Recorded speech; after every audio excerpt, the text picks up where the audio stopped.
Says All on right, air. and we're live. We are live. We're live. Nathan Woodrow. How are you, mate? Callen Whiting, how you doing, man? Pretty good. Pretty good. It's Saturday night. It's roughly about 10 p.m. So I'm having a coffee. I'm having a Feel quite lazy well. water. How about yourself? Yeah, man, Looking having good, a lazy Trey. water here in Forest Lake. Um, how is the north? What is it? Mid North Queensland. central North Queensland up in Mackay. I think they call it sort of mid north, but it's hot, muggy. Went for a bit of a drive today, and it was cooking, but it's going well. Well, I was up there and hung out with you about what 3 weeks ago. Oh yeah, Is it gone? yeah. Is it Surprisingly, 3 weeks already?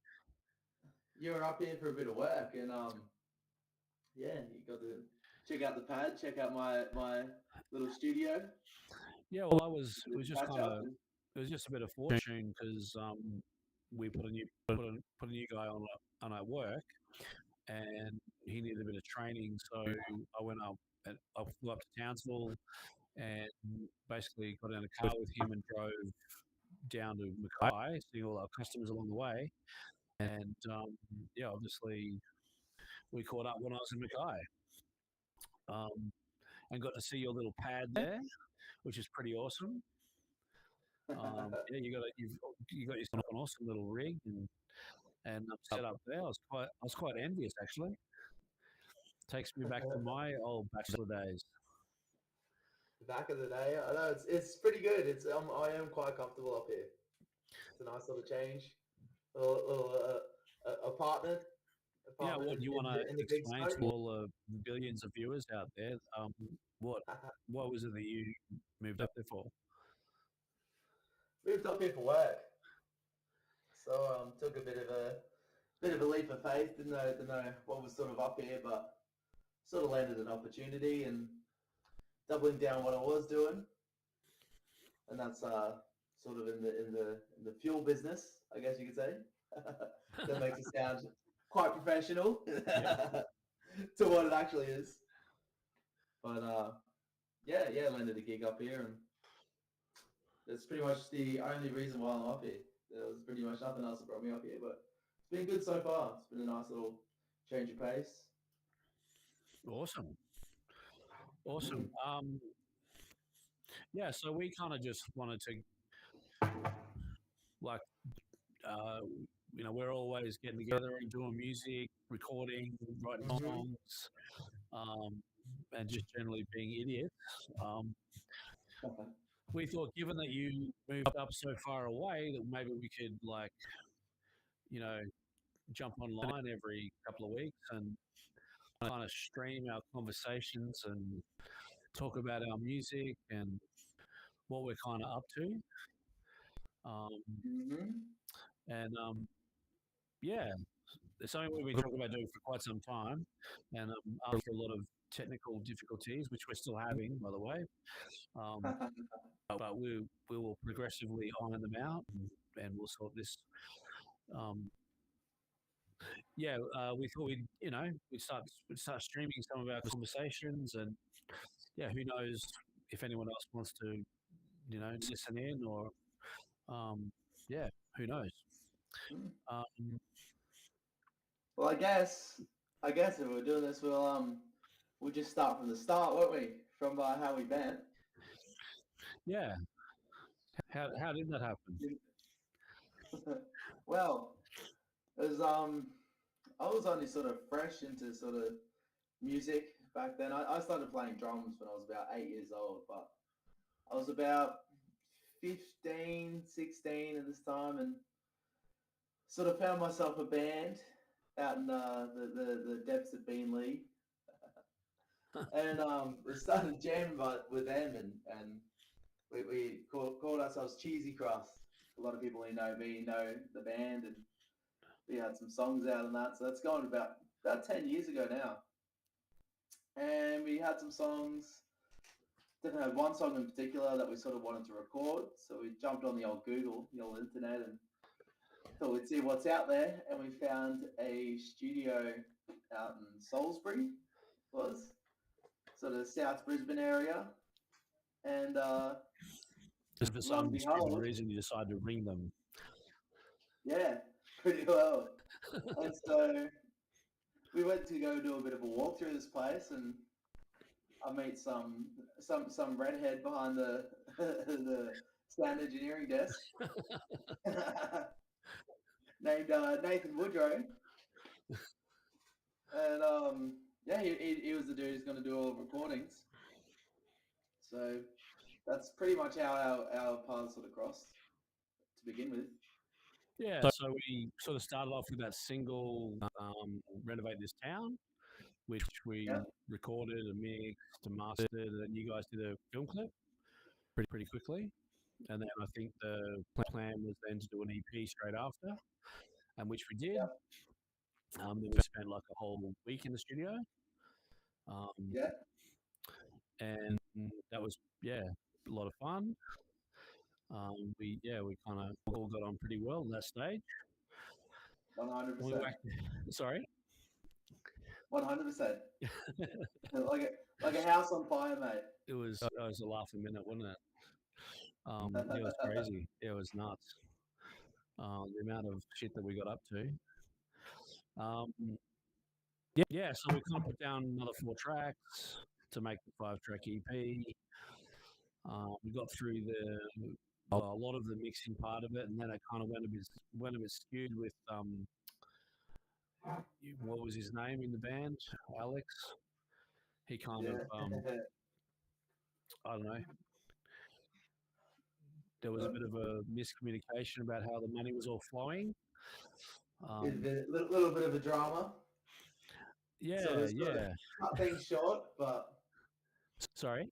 All sort of cut things short, cut the pace short a little bit, but I think all things happen for a reason.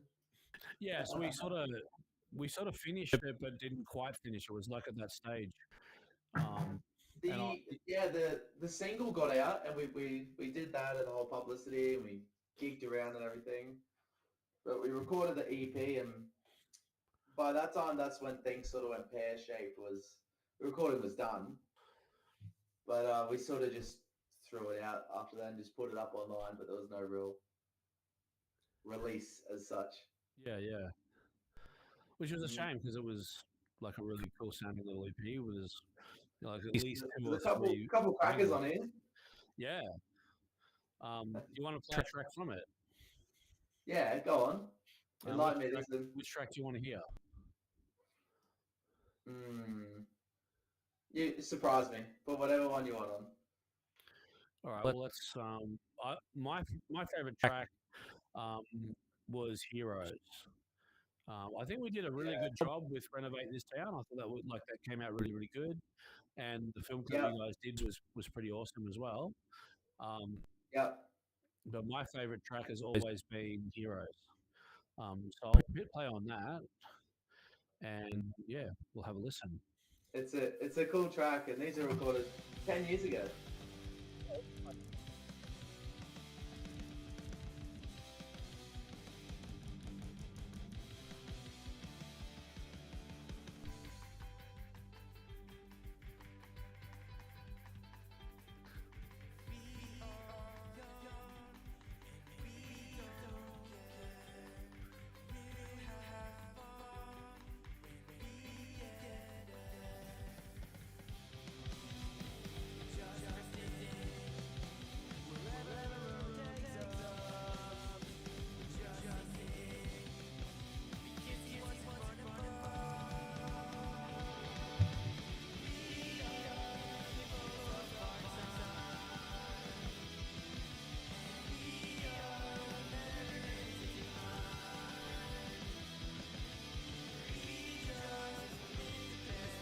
I'm getting a bit of a delay, but that's right.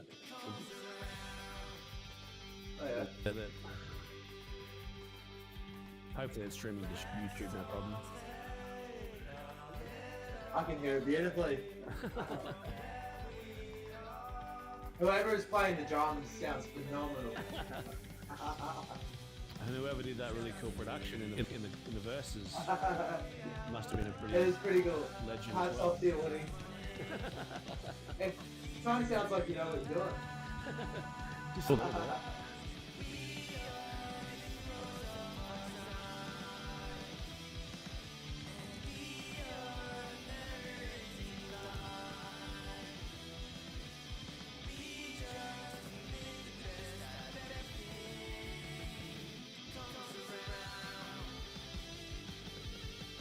The Alex solo.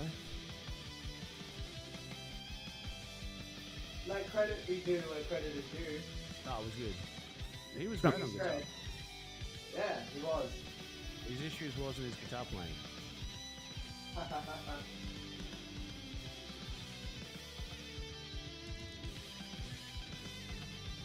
You always like the sweet digging? Yeah. Awesome.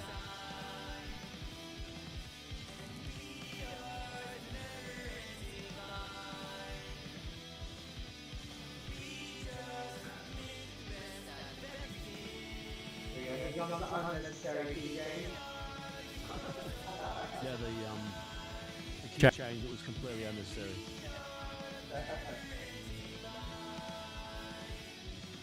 Yeah, it's only got 10 seconds left of the song. It's such a... It's a very short song. Yeah, like it's only 2 minute, only a 2 minute 59 song. So, like, the key change happens about literally 18 seconds before the song finishes. So it's just like just sneak it in the end there. Did we talk about it in the studio? Was there debate about it? I don't remember there being, but was there debate about it in the studio? At that point, I think I was only just playing guitar, so I don't think I even knew what a key change was. I'm a drummer, man. And the drum beat was the same, and that's about it. Yeah. And the rest of it didn't matter to me. Well, something else happened while we were during the recording process. This is Woody's favorite part of it. It's very, very notable. And I looked for ages to make sure that we could actually come up with this footage. Can you see that on the screen? Not currently, no. I'll just do a quick share. We're still getting our head around how we do this. So I've got to share it. Okay, do you see that now? I do see it now. And if I hit play, can you hear the audio? Yeah, just, but I can hear it. I'll be able to make it out. All right.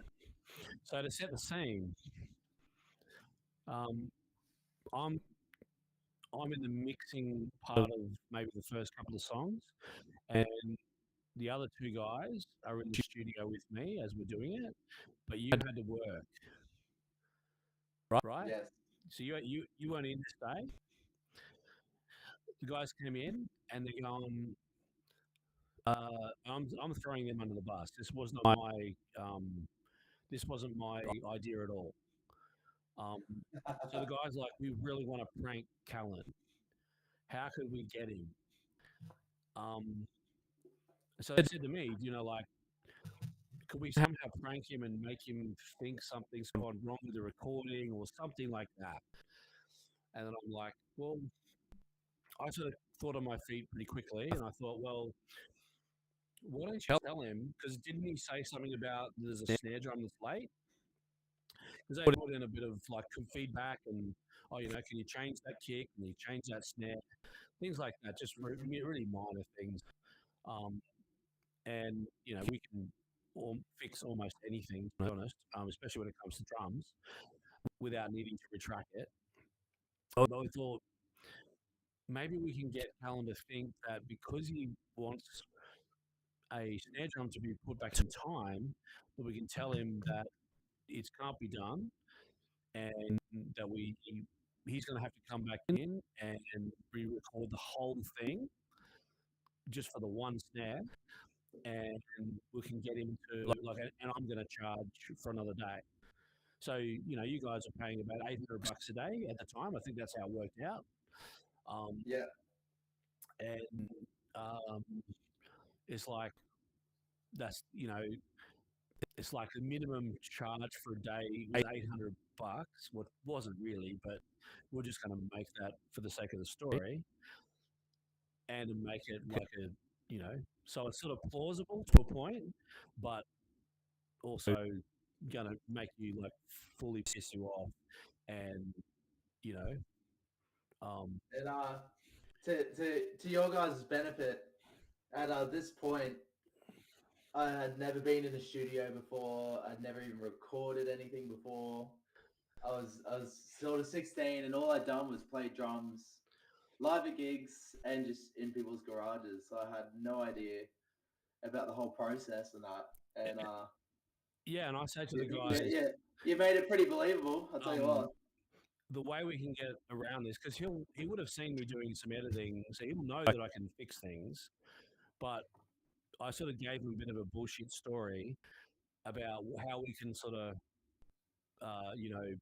make it believable that we're going to have to record again, which you'll sort of hear in the video, which I pretty much told him, because I've already made prints of the overheads, that means that you can't really change the snare drum because the snares in the overheads as well. So that was the bullshit story to make you believe that we had to record the whole drums again. And then it's like they were like saying to me, just act like you don't care and that you don't care about his situation. He's got no money at the moment. I mean, you're a 16-year-old guy. You're still in school and you're working for Yeah. probably, I don't know, $8 an hour. And it was like, they're telling me be the biggest asshole you can and just say you got to pay $800. And then he'll react. He'll get really pissed off. He might even yell and abuse you down the phone. Who knows? But it'll really piss him off. So we devised a plan, and it was like, Alex, you call him and you set it up, and you tell him that this is what I'm doing, and then get him a bit peeved off, and then put him on the phone to me, and then I'll do it, and we'll just make it real bad, and before we do the reveal. So anyway, here's a recording. We did a recording of it because we thought we got to capture this, and I don't know, for that day in about 10 years' time, this is pretty much 10 years' time. This is back in 2016. Yeah. So it's not And far off. this will be amazing for like a future, watching it back in the future. So anyway, here we go. And feel free to like commentate and react.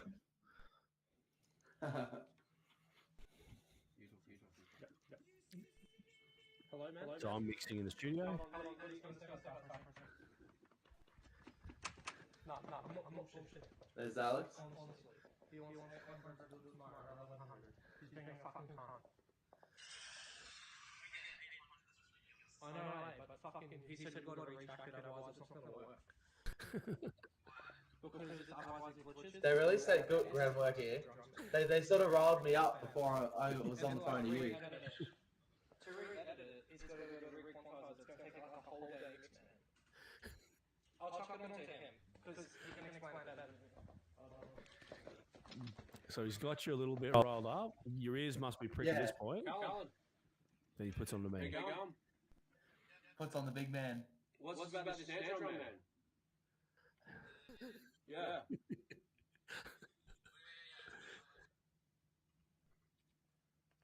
So what want to make me do about it?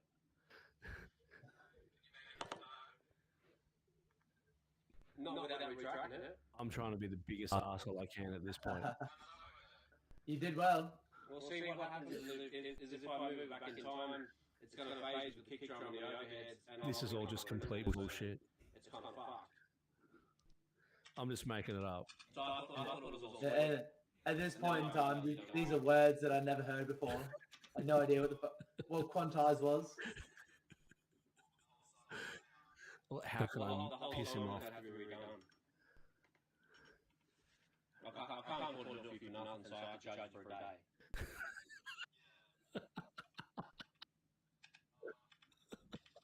So I know you're in a shit at the moment, but you know that's fine.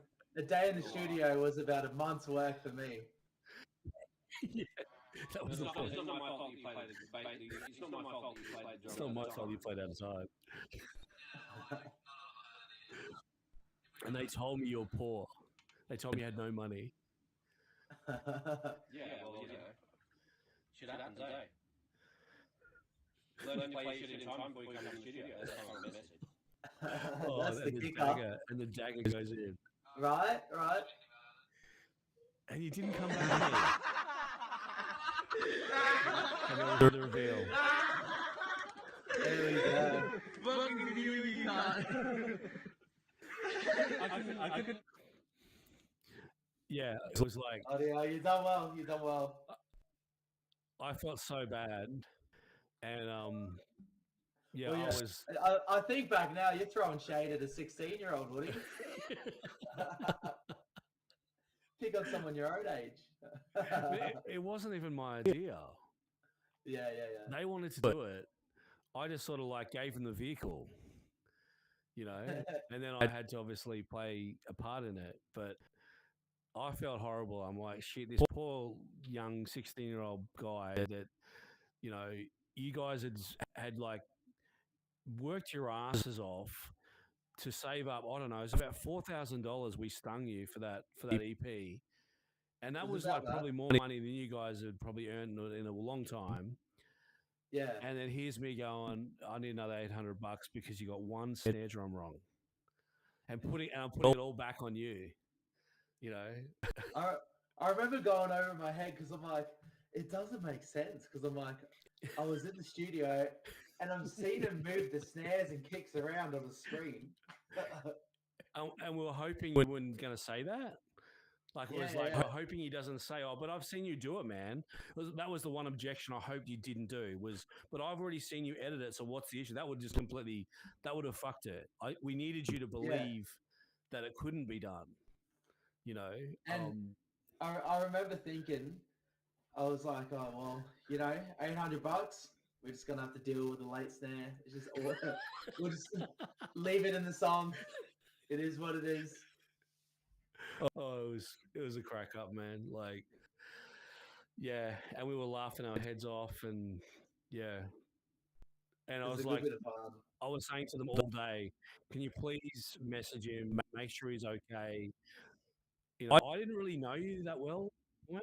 I mean, we definitely weren't mates. We just kind of, had a good rapport from the studio. But it's like, I'm hoping he's not me, or that sometimes you play a break on someone and they don't like it. They don't take it the right way. They don't take it in the right spirit, even after you review it. And like, I hope he took it well. I hope he, doesn't, just like hold a grudge. You guys do that? Hold a grudge, yeah. So it was, yeah. But yeah, to your credit, you took it in all good spirits, and and it's become part of it's become part of Tall Poppy folklore, man. And been discussed, ever since. And it's really the first time probably the first and last that I've ever like pranked someone to that degree, where I've sort of played them that badly, or someone that I didn't really know, So, but yeah, so that was the prank call. I thought that was something that's well worth discussing and going over. It's cool looking back on it, It's some of the from 10 years ago. Sort of takes you back. Yeah, like nuts. So let's play another track off the EPA. Yeah, or you could even throw on the Renovate This Town clip if you want to. Okay, yeah, let's do that. So if I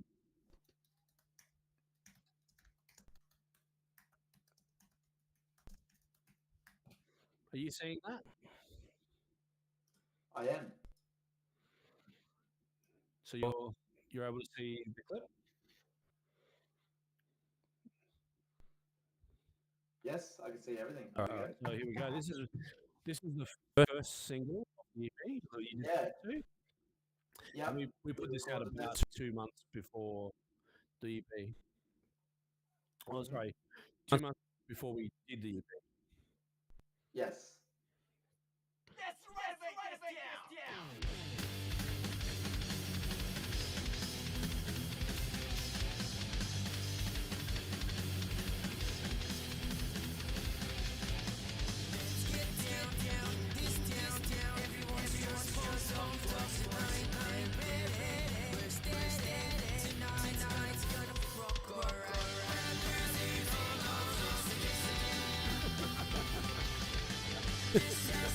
Oh, look at you, man. I was a baby. Man, you look like almost like a few years older than my son. Who's 12. We're doing this on the weekend, and then at our master dance during the week, you know. And look at your baby face there. Wow. That's the funny part.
The bass that I'm playing, and Matt's playing, it's right there over the shoulder. Yeah, he didn't have his own gear. He's playing, there's another bass.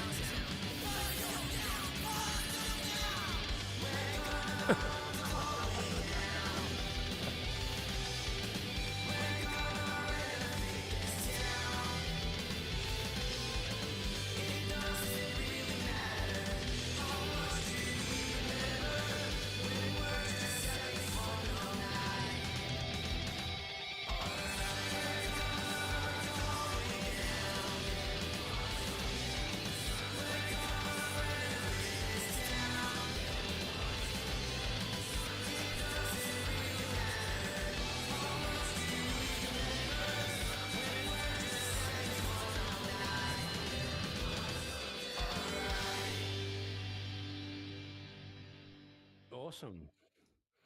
Yeah, so That was great. what became of the Cheesy Club band? So I better not play that one, eh? I might get done for freaking Yeah, copyright. yeah. So what happened to the Cheesy Crust story? How did it end? Oh, You can do the short version. like the short version. Well, I'm trying to think. That was sort of like how we discovered it. Like you mentioned before, there was sort of an issue with the finance of it, and so we sort of uncovered a bit there. I don't really want to go into too much detail, No, we don't need to. but You've sort played of some. fell You short. released the EP. You played some shows, or actually no, Yeah, you we didn't. played You some didn't play any shows. shows after the EP. No, I not don't with the think, did you? EP. We did like a single release. I remember we did that. That was at the PCYC. I can't remember which one, but you were there for that. Yeah. I remember. I think we actually handed out pizza at the show. No, that was at the Globe. Was that So, the Globe? in 2016-17, We might have we done it in a few did shows. I our remember New handing pizza Year's. out. We did our New Year's Tall Poppy Christmas party Yeah. at the Globe, and you guys played, and I think you guys gave out pizza. Would that be right? I'm pretty sure we did it at a few gigs. I'm pretty sure. Oh, right. Okay. It's our sort of signature move. Well, it kind of goes with the name, and you know, it's pretty catchy. Yeah. Hand out old cold pizza to the crowd. Nothing better. And it's sort of just like you guys finished high school, and then it just sort of grew apart, or that kind of thing. It was no, so it was. I remember it was year 12 was when it ended. It was start of the year, and So the it drama was sort of before you rose. finished school. Yeah, hell yeah. All right. Okay. So it was because 2016 I was year 11. So sort of end of 2016, start of 2017. Right. Okay. And that's where the drama occurred, and we just sort of called it quits. So like, nah, bugger it, we're out. So we sort of just ended it. But we still had this EP that we had to release, so we put that out. Yeah, because But, I that was remember, that. I That's think the it was you hands. that contacted me and said, "Are we able to kind of like book in one more like mixing session to just finish it off? Because that's all it really needed, and And I then think, whatever we come up with at the end of it, we'll just release that." yeah, And you'd that's pretty much already it. you'd already broken up as in you weren't really playing in the band anymore, and there was no real Yep. plans to, but you just Yeah. wanted to reach a bit of finalization with that EP and Because put something we out spent there. a lot of money on it, put a lot of time into it. There's some good songs on there, so we thought it needs to see the light of day. Yeah. And But it was quite funny because I hadn't heard any of these songs since till probably about a month ago. Till you found them on Google Play, YouTube Play, or whatever it is, YouTube yeah, Music. no, well, Found them and sent them through to me yeah, YouTube Music, yeah, that's where they were. because they're not on iTunes and not on Spotify. Renovate this town is, but I thought they were just lost. And then Woody sent them through, and I go, wow, I haven't heard these for years. Because I And not bad for a bunch of put them 15-year-olds. I think I put them up on my label account. I think you guys gave me like $50 and I put it up on my label account, which is about It what it rings a was. bell. And then, like, when I sort of closed down the studio in 2019, I canceled that whole account. And I had around about, I don't know, 60 or 70 releases across a heap of different bands. It all got, like, I don't think they got taken down, but I didn't, like, have the account anymore. It was costing me, like, $400 a year. And I didn't want to be paying it. So anyone who had a release there, I'm not sure what happened to it. So I'm not sure what happens when you're sort of under a label account and then the label account no longer keeps paying its subscription, which is what I did. So I'm not sure, whether it comes down everywhere or, but it seems like it came off Spotify and all the other places, but for some reason it's sort of still up there on YouTube Music. So I think that's how it's still up there. So I'm not getting royalties off it. But it's not you guys. And they're not coming to me. I seen you on YouTube Music before, and one of the songs had 16 plays. So whoever's gotten the royalties on those 16 plays, they're going to pay up. It's 0.0022 of a cent per play. So I don't know. I can give you 5 cents if you want. Yeah. Or maybe it's 10 cents. I don't think it'd be that.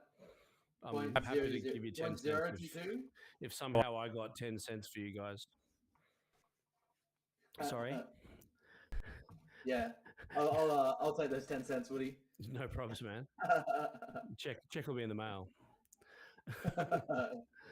Thank you. Yeah, so I guess that sort of leads us into the sort of next era of how our interactions, I guess, because we sort of didn't speak much after that either. Once the sort of band fell through, I don't remember being in contact with you all that much. No, Maybe once in a blue moon.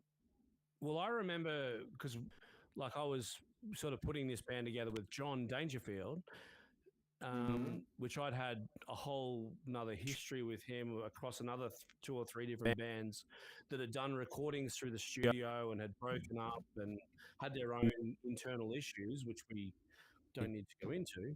But like, it was like John's like, we need a drummer, and I'm thinking, who do I know that would fit the bill? Would work.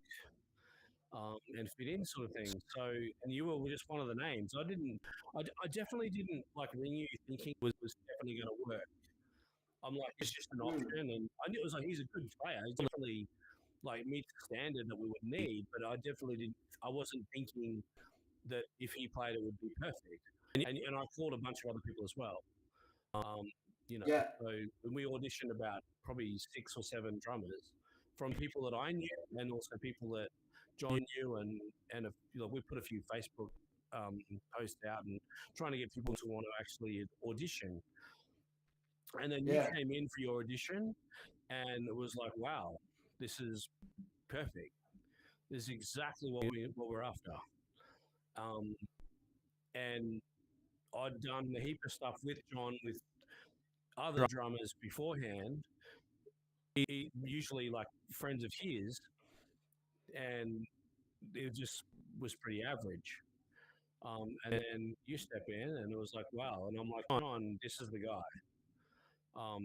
This is what we need. And I didn't really pick that would work with you because I saw you as this like punk drummer. I'm like, I was all backwards hat at the time. Yeah. And I'm like, I don't know why it's working, but it's really working. And the Dangerfield stuff is just like, it's got that kind of groove. We're always playing ahead of the beat. And if you sort of don't meet that on the rhythm section, being the bass and the drums, and it just doesn't work, So the rhythm section plays, I wouldn't say a totally different rhythm, but a different rhythm to the guitar, and it just works like that whole motor race thing. And yeah, you got it straight away, and like instantly. It was like it wasn't even hard for you. And then we're like, we'll get him in the band because this is exactly what we need.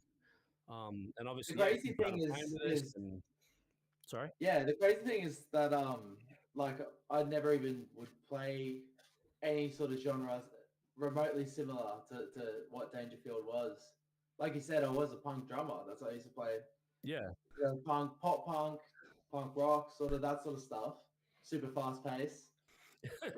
And all that, but I don't know. I remember rocking up because it was pretty random because I thought it was strange that you sort of thought of me, but I was like, bugger it, I hadn't had any bands at the time, and I was like, I'll go to the studio, have a jam, go see Woody. It's been a couple of years or a year or something like that. Yeah. So I was like, go down, say good day. If it works, it works. If it doesn't work, it is what it is. It'll still be a fun night, fun jam. But we'll see what happens. And yeah, it was pretty much as soon as we had that first session, Dangerfield was on. Yeah. And it just worked. And then like you were with us for a while, did a heap of gigs with us.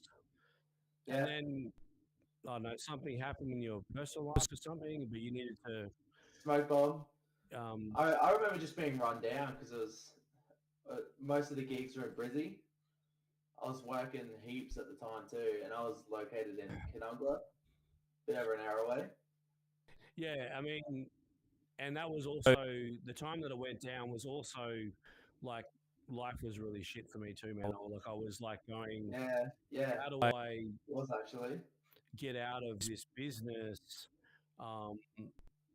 Like without going into the whole story, but I'm trying to like work out how to close a studio without telling too many people, or not like tell too many people at once, and somehow move on with my life, sort of thing. The studio was hemorrhaging money, and it had reached an untenable situation. And I had this sort of like side note, which was Dangerfield, and John like pushing me to keep on going with it. And I don't want to like upset, I didn't want to upset John because I'd always given John the commitment that I would be there. And, irrespective of whatever happened with Tall Puppy, I'll still work with him. We sort of started rehearsing over at Angel Studios. Even still, when we had Tall Puppy going, and I remember just being like, "Yeah, look, I don't." The best thing for me would have been that the band just folded, but somehow it just sort of stuck together, and I had to sort of navigate you guys held through. on for a lot longer. Sorry? You guys held on for a lot longer when I dipped out. Yeah, well, we had to get another guy in, and look, he was good, but it just like everyone else that we tried, it just wasn't, it just didn't quite groove. He was a really good drummer, and he was, he played in time, and he got the music, but it just didn't quite work and click the same way, and it's hard to sort of explain that to people, but yeah, it only ever really clicked with you, and that's not me blowing smoke up your ass. That's just the reality. It's going straight to my head. I've played Dangerfield music with heaps of different drummer being the bass player, because there's never been another bass player in Dangerfield except me. But there's been 5 or 6 drummers over the time, and it's only ever felt comfortable with you. And that's just the truth of it. But yeah, for different reasons, sometimes you had to dip out, and we had to get someone else, and then you've sort of left and come back 2 or 3 times now. But yeah, that's kind of. It's interesting how it just sort of kept going, and even after we closed the studio, and John's moved to Tasmania. And even Stephen with that, it's still, even though we're only maybe going to play once or twice every year, we played one show or 2 shows, like we did 2 shows in a weekend. Yeah, I can't even remember when it was, but it was this year for sure. I'm pretty sure. So when we did the Greaser. Did we do 2 shows a weekend or just one? Oh, we didn't play 2 shows, but we did some recording. And that's the latest one, because yeah. And I because there was the other one we played at Rick's Bar and somewhere else. Was it Greaser and Rick's Bar? No, we did Rick's Bar, then Cheeks. Thirsty Cheeks. That's so remember when we did Thirsty Cheeks? At the brewery. That boutique brewery up at North Lakes, and we played that with that other band that John knows on the Saturday, but we played Rick's Bar on a Friday. So yeah, which is if we just did the shows, I might be like it was somewhat possible, but he also wants to record and do other stuff as well. And then we've got to have rehearsal as well. So he flies in on the Thursday. We rehearse Thursday. We play Friday, Saturday, but then he wants to record during Saturday and then Sunday. So pretty much, I don't see my family between Thursday morning and Sunday night. So yeah, I've talked with John about that heap, that he doesn't seem to get the message sometimes, and he wants to, make the most of his trips here, but it just becomes hard, and as much as I love him and I want to keep playing with him, and I don't want Dangerfield to want it to end, but yeah, the general consensus, I think, amongst the band is that we would like to just kind of keep it to one thing per visit, chill it out a bit, and us Well, I suppose when did we start the band? It was about 2019. Me and John were writing and recording like under the Dangerfield 2018. setup since 2017. So Yeah, I think I must have jumped on board about 2018. yeah, we so John and I had a band called The Thrill up until the end of 2014, and then that kind of blew up when the singer lost his crap and left. And then John, as a result of that, he kind of lost his crap and didn't want to play anymore. So I didn't hear from John from literally, I didn't hear from John more than one or two times between the end of 2014 and the end of 2016, 2017. Sorry, on a side note, when did you guys meet? We met back in 2011. So when I just put the studio in, and he like showed up with his bass guitarist, and I was just checking out studios, and his bass guitarist, complete nuthead. That's a whole nother story. But we did an EP with that band, and me just as the engineer, I wasn't playing bass or anything like that. And then I started booking them shows and helping them out, and then it all imploded with the bass player, imploding the band. Bass players are all the same, aren't they? I think I'm the most least troublesome bass player that John's ever had. Let's just say that. And pretty much from the end of that became the start of this other band called The Thrill. And so then we got a new singer, and we were evolving a door of drummers. You weren't on the scene at this point. And No. we got this good guy playing drums. I liked his vibe.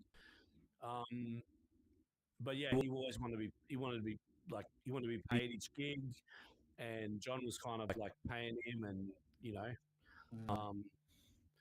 it became difficult. You're not if you're in the music business, you're not in the business of making money, especially to start with, anyway. Well, exactly. Like, in terms of playing live, it just, I mean, in Brisbane, what local originals band gets paid more than about $100? Like, I don't remember ever doing an original gig that produced more than maybe $200 maximum. So you divide that between 4 or 5 guys, and it's really not even worth discussing who gets paid and who doesn't. You just put the money in a little bit of a fund and use it to record, or pay some petrol or something, or like, no one should be like under some like thought that we're getting paid. And this guy sort of, he sort of wanted to get paid, and that's sort of why, we persevered with him because we were paying him to record, and we persevered with him as much as we could. But yeah, it was a bit, it was a bit hard at the end there. So that's what that band, broke up, and then I didn't hear from John for 2.5 years. And then he drops in out of the blue in early 2017. He's like, I want to get back in music again and start something new. Will you be my bass player? And then I'm like, okay. And then he just started, I just book him, like I just give him a really cheap night rate, and the two of us would just work through stuff. And we're like, well, once we get to the music to a point where we need to get other musicians, we'll do that. And we will just work in the two of us for about probably 3 to 6 months. I can't. This is like 2017, and it was not well into probably 2018 where we actually started trying to actually formalize a lineup and get down 12 or 14 songs that we could play at a gig. Is there any way you could pull up a Dangerfield song?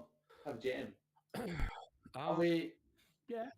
Is it on YouTube Music, or I remember them being uploaded to Bandcamp for a bit there. Yeah, no, they're on. It's actually even on Spotify. They're on YouTube Music. So Yeah. we've got the album.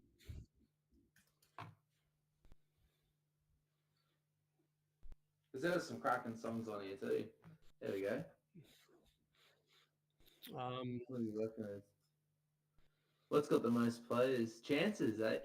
55. Oh, there we go. Repeat. It's got 276. Where's the?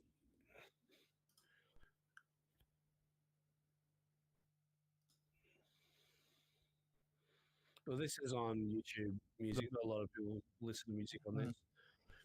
Well, Yeah. people listen to music on here, but like I don't know that many people know that we're on here. What's one of your favorites? I mean, I think the best track's Mystify. I really also like this one here, If It's All Too Much to Ask. Yeah. I think that's, an amazing song that John never wanted to do anything with. And I had to fight to get that on the album. My favorite one is Here and Now, and it always was. Yeah. Okay. And my favorite one to play is you're gonna have to help me on this one. I can never remember the name of it, but it's that ba ba ba da da da da da. Oh, okay. Yeah, Consequences. Whatever that one is. Yeah, it's Consequences. That's always probably my favorite one to play live. Yeah, I enjoy playing it live. To me, the recording because of the drum bit. The recording doesn't quite translate for me. It doesn't, does it? It doesn't really capture the energy. We sort of pieced it together, and it didn't. I don't know. Like it's all there, and it's all sort of perfectly in time, and that song doesn't translate the way that I thought it would. It must come down to that botchy sound engineer that did it all, eh?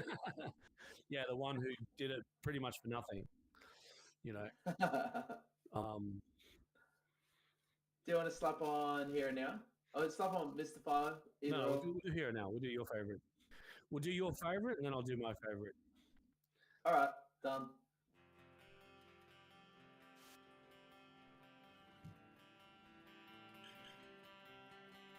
Yeah, that's good.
Nice. Yeah, that's up there with my top, probably 3 or 4 songs. Yeah. That one we sort of like modeled. I remember the site I remember the night we recorded that song or wrote that song, and we were really sort of channeling Chris Daughtry and his track Yeah. September. And yeah, I think that's not a bad kind of a. It's not really trying to copy or anything, but we'll just try to produce a song in that sort of Inspiration. vein or vibe. And I think, yeah, that's not a bad, and not a bad rendition. But yeah, so that's Here and Now. A song that like I had to really fight even just to get it on the album, and because we had like about 70 songs that we had at our disposal. And some of them we were playing as a band, and some of them like we weren't. So there was a whole list of songs that were quite. We had vocals and I lost you. Oh yeah, I will say my camera has just died. Okay, I've still got your audio. Yeah, So- yeah. We can listen to another tune and then sort of wrap it up. I reckon. Yeah, no worries. So this track is called "If It's All Too Much to Ask." To be honest, I have no idea what it's about. I don't even know if I played drums on this one. I don't think I did. No, you did. You did. I remember you doing it. But Look like, at that. yeah, you did pretty much all the recording on all the songs. And even though you like, I after do you remember recorded, pumping out a bit. you like left bed, and we were working. We were finishing the recordings. But it was mainly just like getting the vocals finished and things like that. And then me and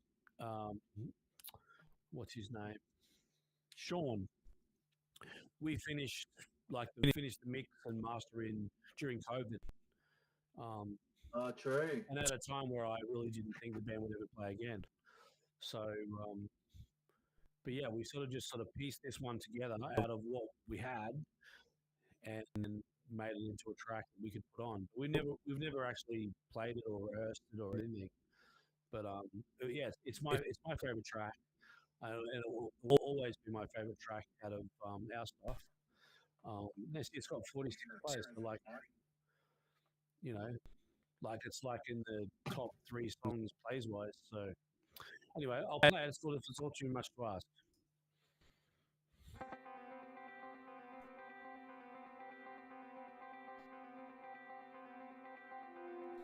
In the back of my head, always there at the back of the room,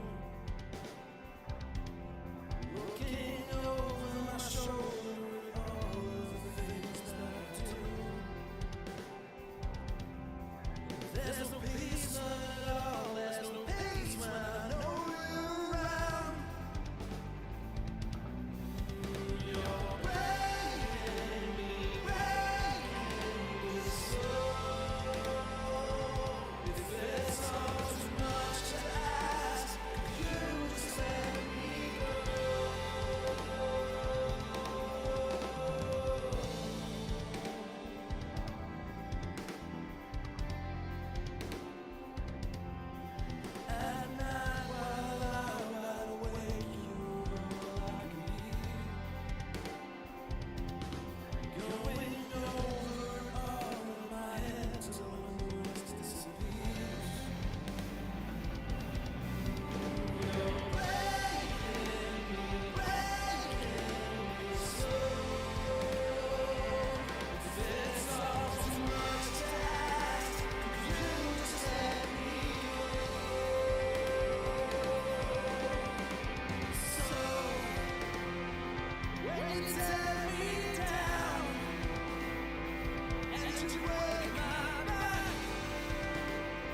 That's a bit of an epic at the end there.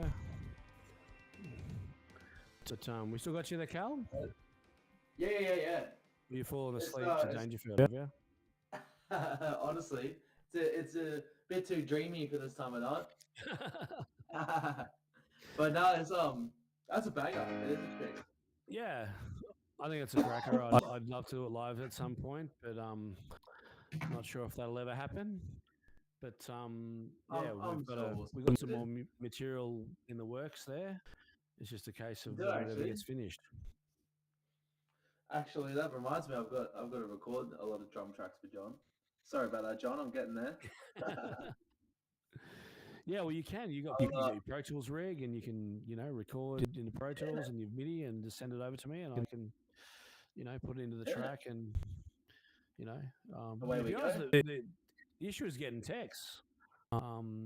Every time I talk to John, I say, "Are you sorting texts out, and is he going to book in and do his vocals?" But yeah, Bit hard.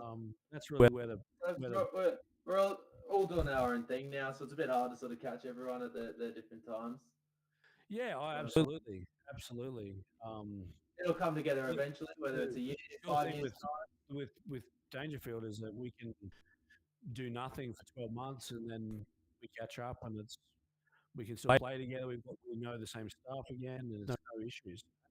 It's Um, we mesh completely straight away. Yeah, like we don't need hundreds of rehearsals to be able to do a gig. So not many bands can do that. So yeah, hopefully he gets his finger out of his ass and gets his vocals written and ready to record them whenever he can. Nice. So, but Yeah. um, Well, I suppose leading for the next episode, because I've got no camera, we'll sort of wrap it up, I reckon. But into the next one, I'd love to sort of hash into what I've been up to with my music lately. absolutely. I think it'll be a pretty hot topic to talk about. Yeah, no, be keen to delve into your stuff and your solo project that we've been working on pretty much, last couple of years, really. Well, yeah, it's gone quickly, hasn't it? There's another single not too far away, and Pretty damn close. we're going to shoot this clip over Christmas sometime, are we? Is that still the plan? Something like that. Probably, yeah, we'll see what we can do. Yeah. Oh, well, I'm sure we'll sort that. Yeah. So, no, we get a bit of a chat about your first single that we did. We did the clip, and it got a bit of attention and a fair few plays and spins on YouTube. So yeah, we can go over that, how we all did that. Yeah, and definitely. about the new The whole one. process of it, and Yeah, it was very fun to do. It's absolutely. probably my most enjoyable recording period session Yeah, ever. It was good. No. Very, very laid back. absolutely, as it should be. Plenty of So- steaks and plenty of beers were had during that recording. Yeah, man. There's a few things I'd be keen to kind of touch on with where my life's going and what I'm doing with my business and Yeah. Well, you've got a bit going on. You can tell by the setup you're currently using that you've got some plans and things in the works. Yeah, definitely get into streaming and creating some content. Yeah, but I just want to keep it real and keep it authentic and just I spinning guess, yarn.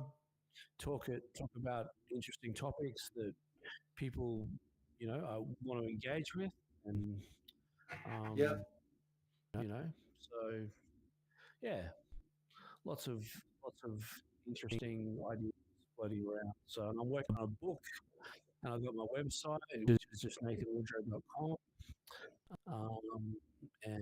Which is kind of still under construction. It's been under construction for about 3 years.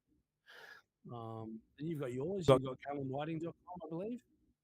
Yep, That's sure do. still going strong. You can see all my music stuff on there. You can find so everything you need on there. Jump into callenwhiting.com to find out all what's going on with him and NathanWoodrow.com for my stuff. So yeah, so ultimately we want to kind of push our business forward, push what we're doing, and yeah. So that's probably Cool. apologies for the technical difficulties we've probably been having. Yep. And you know, we'll work on it for the next one. So I think that's episode 1. That's a wrap. absolutely. So Thank we're you going to for look to listening. If reconvene there's again. any listeners out there, Sorry. I go thank you for listening. If there's anyone actually listening. Well, there's probably not going to be too many people listening live, but you know, I'm sure plenty of people People will watch back, over. you know, Exactly. in the days and weeks and months ahead. So that's the cool thing about content now. It doesn't matter if people tune into it live; it's kind of there forever. So That's it. cool. Awesome, man. Well, Well, it's good chatting, Woody. It's always a pleasure. And yeah, we'll be doing one in the next couple of weeks. Sounds like a plan. All right, man. I'll cut this off now, and Easy. we'll reconvene very soon. Cool. All right, Sounds guys, like a been good great. plan. Great to be here, and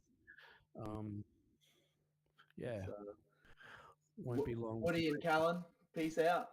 Peace out.